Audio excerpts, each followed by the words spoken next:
el supuesto dogmatismo de Milei en tantas cosas esconde en realidad un pragmatismo que se expuso como prácticamente nunca antes con la ley bases y el paquete fiscal, que terminó saliendo ambas cosas como por un tubo, terminaron saliendo en diputados, pero mucho más conversadas, negociadas, acordadas, sobre todo con el bloque dialoguista, no con el peronismo de Unión por la Patria, y en donde claramente el gobierno se bajó de una cantidad de cosas que había insistido en la reforma en el proyecto de febrero y que ahora dijo, bueno, no, para sacar esto, para conseguir una en el Congreso tengo que bajarme de esto. Bueno, hagamos el paquete fiscal posible y hagamos la ley bases posible.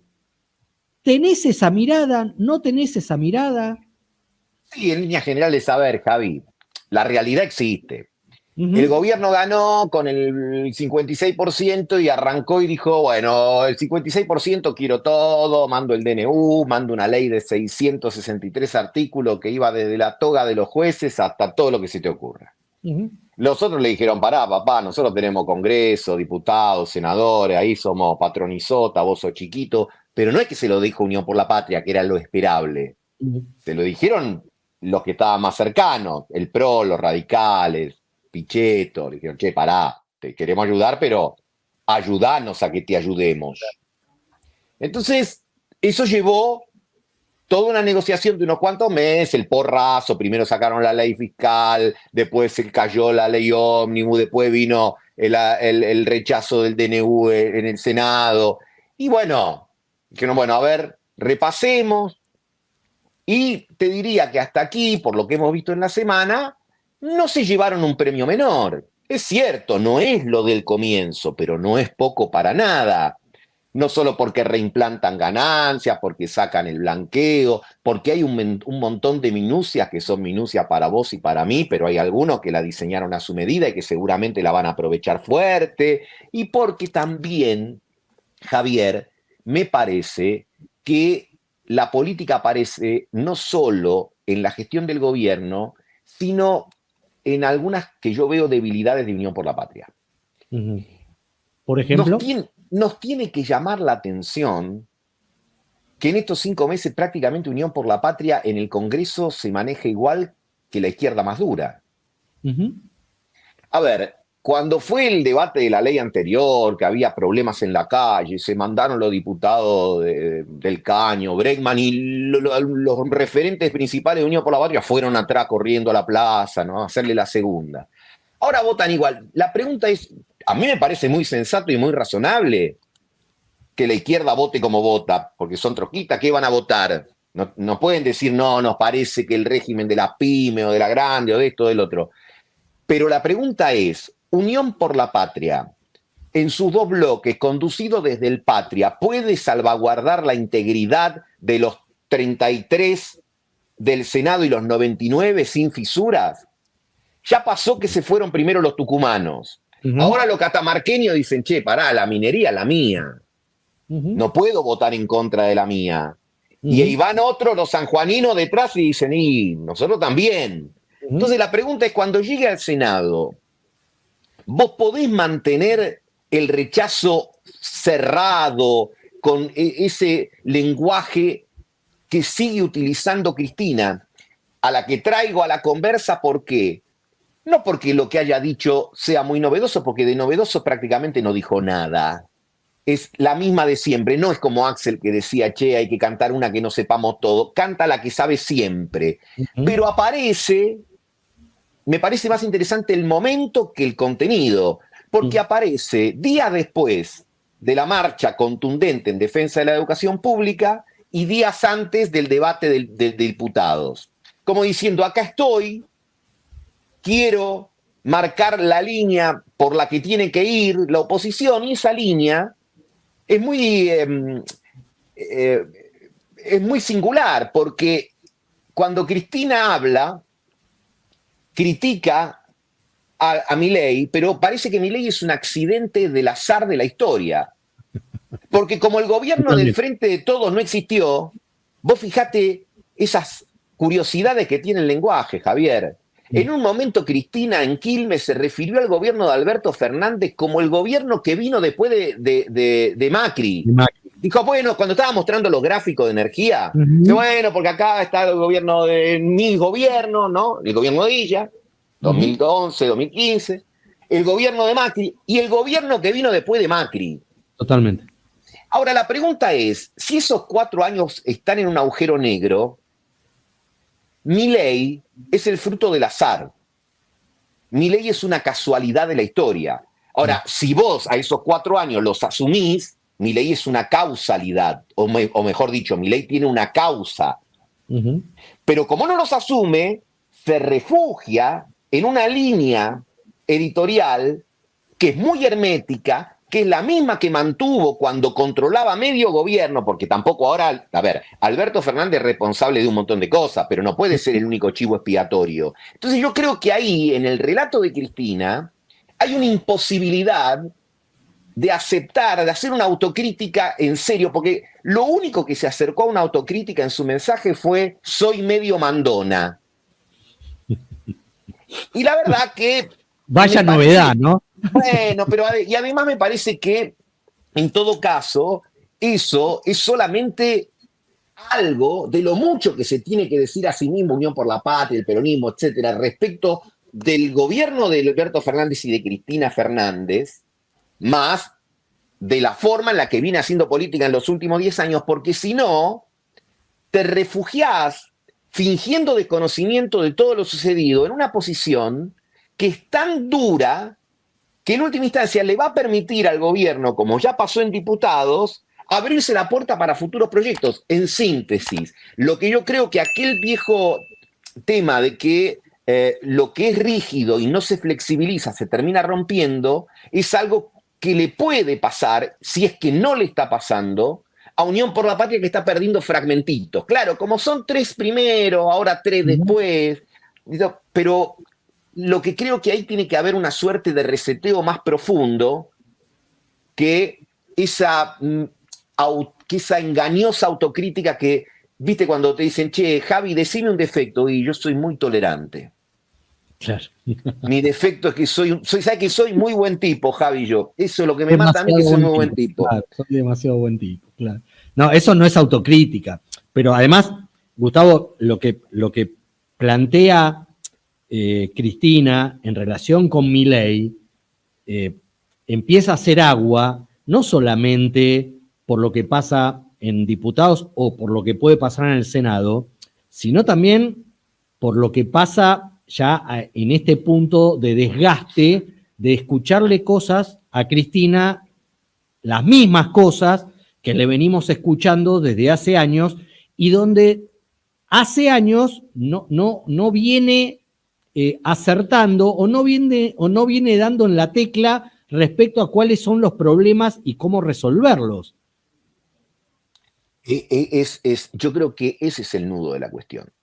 Porque si vos no ponés las cosas de una manera más específica, vos decís, bueno, estamos en contra de Milei, fenómeno, estamos en contra de esta nueva versión del neoliberalismo que se encarnó en Macri, antes en Menem y ahora vuelve en Milei. Anarcocolonialismo, Gustavo. Anarcocolonialismo. Dejémonos de joder. Se caían las bolitas de naftalina, por ahí. Pero eso es mucho más que una anécdota. Porque es más, Cristina en febrero había sacado un documento de 33 páginas, ¿te acordás? Y ahí amagaba, como quien no quería la cosa, que había que pensar algo en materia laboral distinto, porque el tema del laboral en Argentina había que reexaminarlo, que había que pensar alguna cuestión nueva respecto al tema de la simplificación de impuestos, pero eso no hay nada.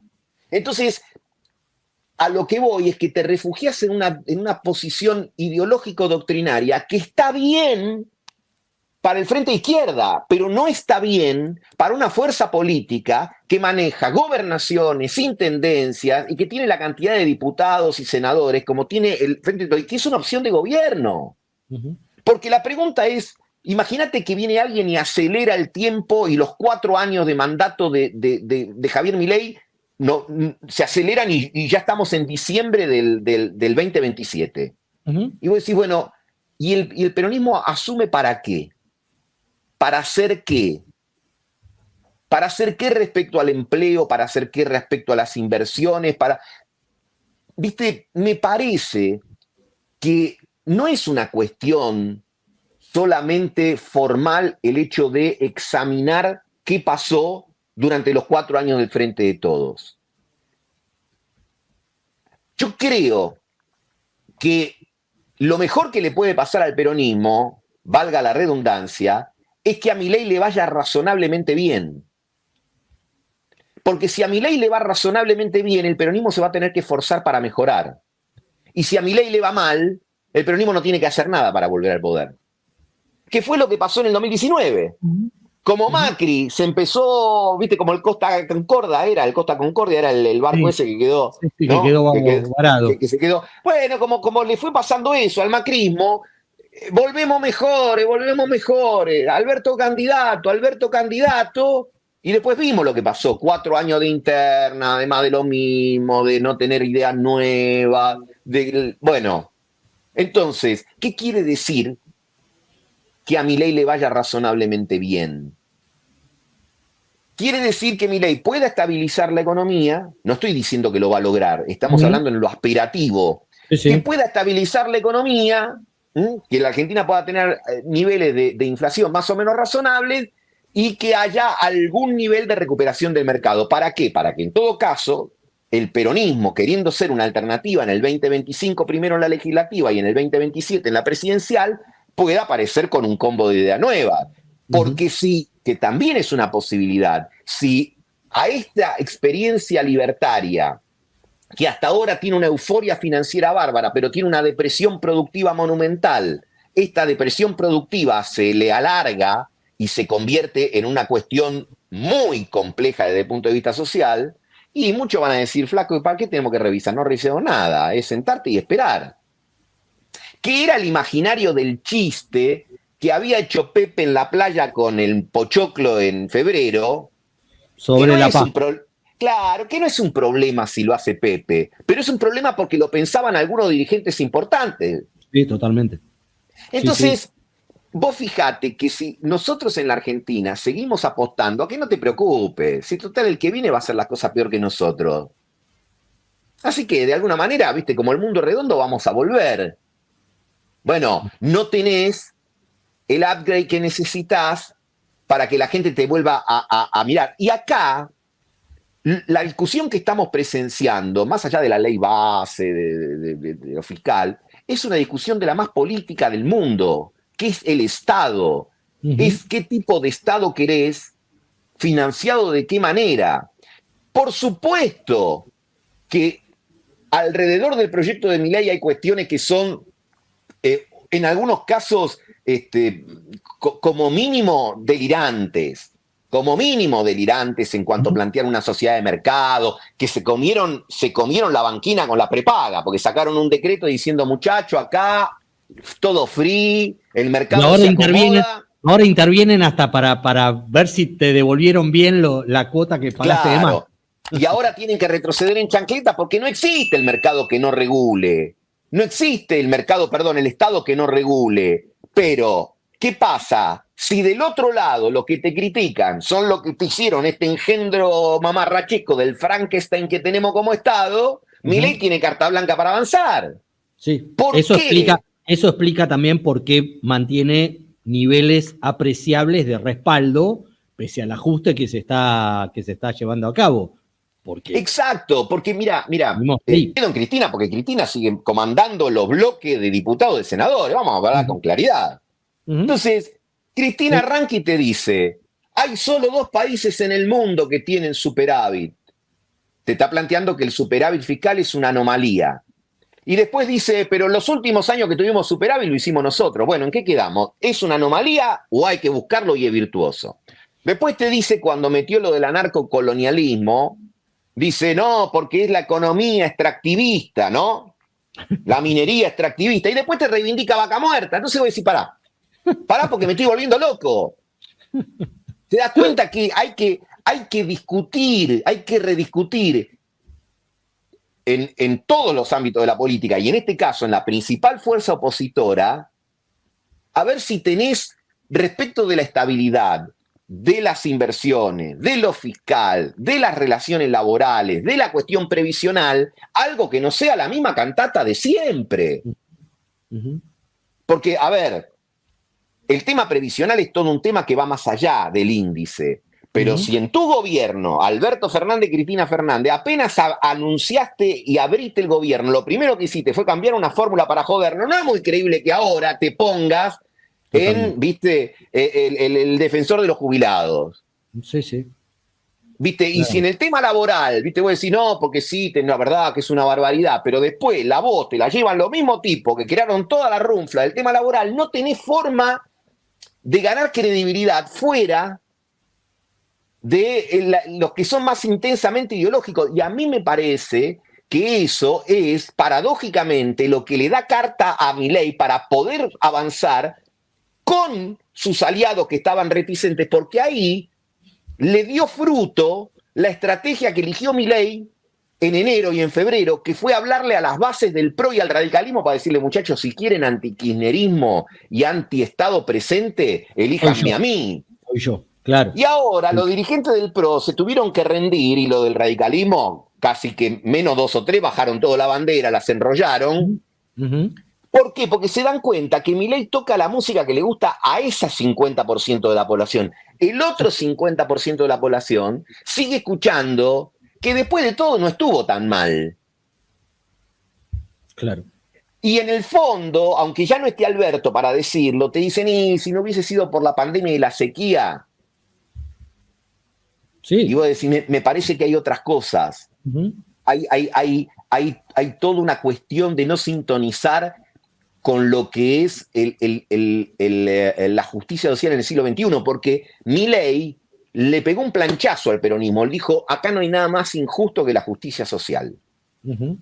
Y como mucha gente mira y dice, sí, la verdad que con esta martingala de la justicia social hubo un montón que se beneficiaron y hubo un montón que nos jodimos.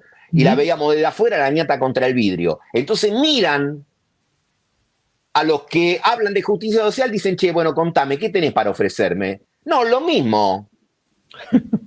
Lo mismo. Lo mismo. Pero esta Le vez lo cambié voy a un hacer poquito, bien. le cambié un poquito el envase. Acá, viste, le puse un papelito de más color. Pero es el mismo, es lo mismo. Exacto. Entonces vos decís, no, decime algo que no sea la música de siempre. Porque además, mira, me quedé con el acto de Quilmes. Cuando la intendenta de Quilmes, Mayra Mendoza, presentó el acto, hizo el itinerario de la retirada. Dijo, bueno, el monumento a Kirchner, que estuvo en el UNASUR de Ecuador, que después fue al Centro Cultural, ahora va a descansar acá, en la tercera sección electoral. Yo digo, para que no termine en Calafate, vas a tener que hacer en serio una apertura más grande. Ahora, lo cierto es que el esquema que utilizó históricamente el kirchnerismo y particularmente Cristina fue me cierro, y al momento de elegir candidatos elijo algo que no tenga nada que ver conmigo. Bueno, le fue mal con esa estrategia.